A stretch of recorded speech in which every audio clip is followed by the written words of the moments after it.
పోలవరం ఎత్తుపై అవినీతి పత్రికను అడ్డు పెట్టుకొని ఇష్టానుసారం మాట్లాడుతున్నారు. టీడీపీ హయాంలోని 55,548 కోట్లతో డిపిఆర్ ను కేంద్రం ఆమోదించింది. 2014 నుంచి 2019 తెలుగుదేశం ప్రభుత్వ పాలనలో ఫేజ్ 1 ఫేజ్ 2 అని గాని ఎత్తు తగ్గింపు అని గాని ఉంటే సాక్ష్యం చూపాలని సవాలు విసిరితే మండలిలోని వైసీపీ సభ్యులు తోక ముడిచారు అని వైసీపీ హయాంలో 2021లో ఫేజ్ 1 ఫేజ్ 2కి బీజం పడినట్టు కేంద్ర ఆధారాలతో సహా రాజ్యసభలో చెప్పింది.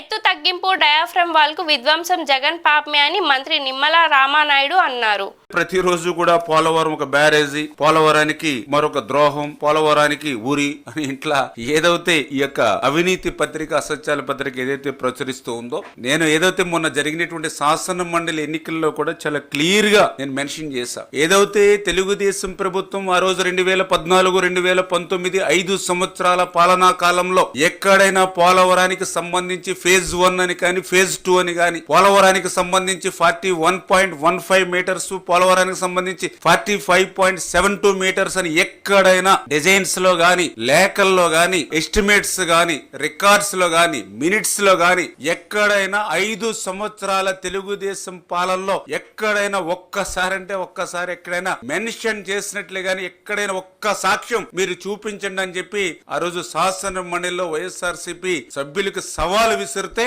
వాళ్ళ నుంచి స్పందన లేదు. తోక ముడిచినటువంటి పరిస్థితి మొన్న శాసన మండలిలో మనందరం కూడా చూసినటువంటి పరిస్థితి. ఎందుకంటే చాలా క్లియర్ గా ఈవేళ నేను చెప్పడం కాదు, ఈవేళ రికార్డ్స్ ఉన్నాయి. పోలవరం ప్రాజెక్టుకి సంబంధించి పీపీఏ, సిడబ్ల్యూసి రికార్డ్స్ ఉన్నాయి. చాలా క్లియర్ గా రికార్డ్స్ ఏదైతే 2019 ఫిబ్రవరి 18 అంటే ఆ రోజు తెలుగుదేశం ప్రభుత్వ హయాంలో చాలా క్లియర్ గా ఏదైతే 55,548 కోట్లు అంటే ఏదైతే టెక్నికల్ అడ్వైజరీ కమిటీ టిఎస్సి ఆ రోజు 55,548 కోట్లు అక్షరాల ఆ రోజు ఆమోదించడం జరిగింది. అంటే అప్పటి వరకు ఎక్కడా కూడా ఫేజ్ 1 ఫేజ్ 2 41, 45 అనేటువంటి ఉద్దేశమే ప్రభుత్వానికి లేదనేది చాలా క్లియర్ గా తేటతెల్లమవుతున్నటువంటి పరిస్థితి. దీన్ని బేస్ చేసుకునే తర్వాత జగన్మోహన్ రెడ్డి ప్రభుత్వంలో కూడా 2020 ఆ రోజు కూడా 47,617 కోట్లకి రివైజ్డ్ కాస్ట్ కమిటీ కూడా ఆమోదించింది. అంటే ఏదైతే తెలుగుదేశం ప్రభుత్వ హయాంలో ఆమోదించినటువంటి టెక్నికల్ అడ్వైజరీ కమిటీ ఏదైతే ఆమోదించిందో దాన్ని ఆర్సీసీ కూడా మళ్ళీ 47,617 కోట్లకి అంటే ఏదైతే కుడి కాలువ ఎడమ కాలువ యొక్క నీటి సామర్థ్యాన్ని తగ్గించి తద్వారా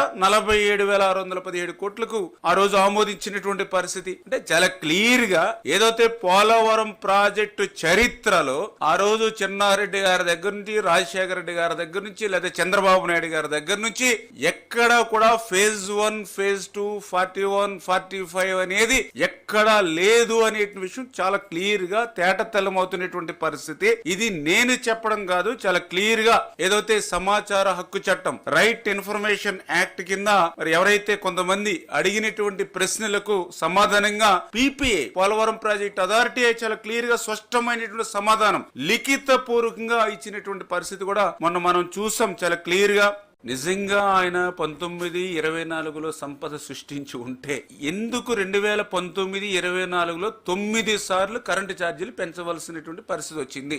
డైరెక్ట్ క్వశ్చన్. ఎందుకు నేను ఈ మాట చెప్తున్నానంటే 2014లో రాష్ట్ర విభజన జరిగినటువంటి పరిస్థితుల్లో ఆ రోజు విద్యుత్తు లోటులో ఉంటే చంద్రబాబు నాయుడు గారు అధికారంలోకి వచ్చిన తర్వాత 14-19లో చంద్రబాబు నాయుడు గారు తీసుకున్నటువంటి నిర్ణయాలతోటి మిగులు విద్యుత్తుగా ఆ రోజు మేము 19కి మార్చి 5 సంవత్సరాల్లో మేము ₹1 కూడా విద్యుత్ ఛార్జీలు పెంచకుండా ప్రజల మీద భారం వేయకుండా 24x7 ఆ రోజు మేము విద్యుత్తును అందించాం. మీకు తెలుసు, మాకు తెలుసు. మరి నువ్వు 1924లో నువ్వు సంపద సృష్టించినట్లయితే మిగులు విద్యుత్ ఉన్నటువంటి రాష్ట్రాన్ని కూడా ఎందుకు మరి నువ్వు 9 సార్లు విద్యుత్ ఛార్జీలు పెంచావు? 9 సార్లు విద్యుత్ ఛార్జీలు పెంచడమే కాదు, ఏదైతే ట్రూ అప్ ఛార్జీలు గాని, ఏదైతే సర్ ఛార్జీలు పేరు చెప్పి ఎందుకు నువ్వు 5 సంవత్సరాలు పేద తరగతి మధ్యతరగతి వర్గాలు నడ్డి విరిచావు? ఇది సెకండ్ క్వశ్చన్. థర్డ్, నువ్వు 1924లో నువ్వు చేసినటువంటి పాపాలు ఏవైతే ఉన్నాయో ఈ రోజుకి కూడా, ఎందుకంటే మళ్ళీ ఇప్పుడు నువ్వు ఏదైతే డిస్కమ్స్ ఉన్నాయో మరి వాళ్ళకు కూడా నువ్వు పెట్టినటువంటి అప్పులు ఏదైతే దగ్గర 18,000 కోట్లు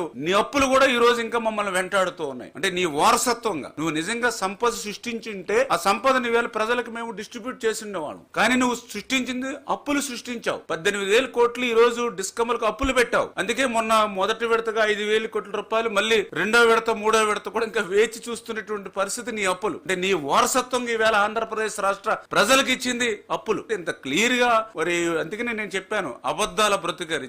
జగన్మోహన్ రెడ్డి అంటే అబద్ధాల బ్రతుకు. ఇటువంటి అబద్ధాలకి అసత్యాలకి ఎక్కడైనా ప్రపంచంలో పేటెంట్ హక్కు కేర్ ఆఫ్ ఏదైనా ఉందంటే అది జగన్మోహన్ రెడ్డి. అబద్ధాలను అసత్యాలను కూడా అలవోకగా మాట్లాడేటువంటి శక్తి ఆయనకి మాత్రం ఉంది, ఈ ప్రపంచంలో ఇంకెవరికి లేదు. ప్రతి నిత్యం ఆ వైఎస్ఆర్సీపీ ఆయన జగన్మోహన్ రెడ్డి గారు గాని అదేవిధంగా ఆయన పాత ఇరిగేషన్ శాఖ ఎక్స్ మాజీ మంత్రులు గాని ఏదైతే పోలవరం ఎత్తు తగ్గించేస్తున్నారని అంటూ ఏదైతే విష ప్రచారం ఏదైతే చేస్తూ ఉన్నారో, ఏదైతే మొసలి కన్నీరు ఏదైతే కారుస్తూ ఉన్నారో, మరి వారికి పీపీఏ ఇచ్చినటువంటి వివరణ, పీపీఏ ఇచ్చినటువంటి సమాధానం వాళ్ళకి చెంపదెబ్బ అనే విషయాన్ని కూడా ఈ సందర్భంగా తెలియజేసుకుంటూ ఉన్నా. చాలా క్లియర్ గా ఆ రైట్ ఇన్ఫర్మేషన్ యాక్ట్ ప్రకారం ఇచ్చినటువంటి సమాధానంలో వాళ్ళు ఆన్సర్ చేశారు. ఏదైతే పోలవరానికి సంబంధించి ఫేజ్ 1 అని చెప్పి 41.15 మీటర్స్ అనేది 2021 జగన్ ప్రభుత్వంలోనే బేజం పడింది, బేజం వేసింది కూడా మరి యొక్క వైఎస్ఆర్సీపీ ప్రభుత్వమే అని చెప్పి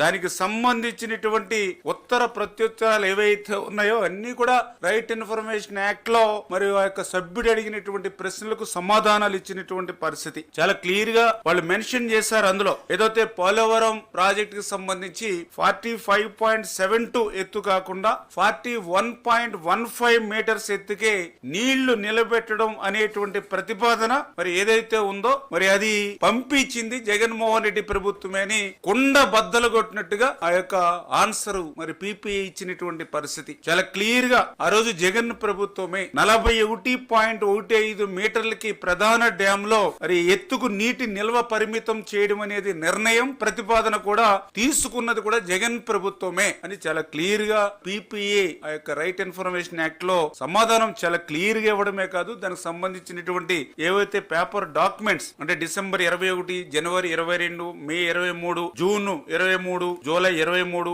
ఆగస్ట్ 23 నందు జరిగినటువంటి ఉత్తర ప్రత్యులు అంటే ఏదైతే గవర్నమెంట్ ఆఫ్ ఆంధ్రప్రదేశ్ ఆ రోజు జగన్మోహన్ రెడ్డి గారి ప్రభుత్వం నుండి ఆ రోజు పీపీఏ గాని సిడబ్ల్యూసీ గాని ఏదైతే ఫస్ట్ ఫేజ్ కింద 41.15 మీటర్లకు మాకు నిధులు ఇస్తే మాకు ఈ ప్రయోజనాలు కలుగుతాయని ఆ రోజు మరి జగన్ ప్రభుత్వమే మరి ప్రతిపాదన చేసింది అనేటువంటి విషయాన్ని ఈ నిర్ణయం తీసుకుంది అనేటువంటి విషయాన్ని చాలా క్లియర్ గా రైట్ ఇన్ఫర్మేషన్ యాక్ట్ లో మరి మనకు సమాధానం ఇచ్చారని అంటే చాలా క్లియర్ గా అబద్ధాల బ్రతుకుకి మరి ఒక అక్షర రూపం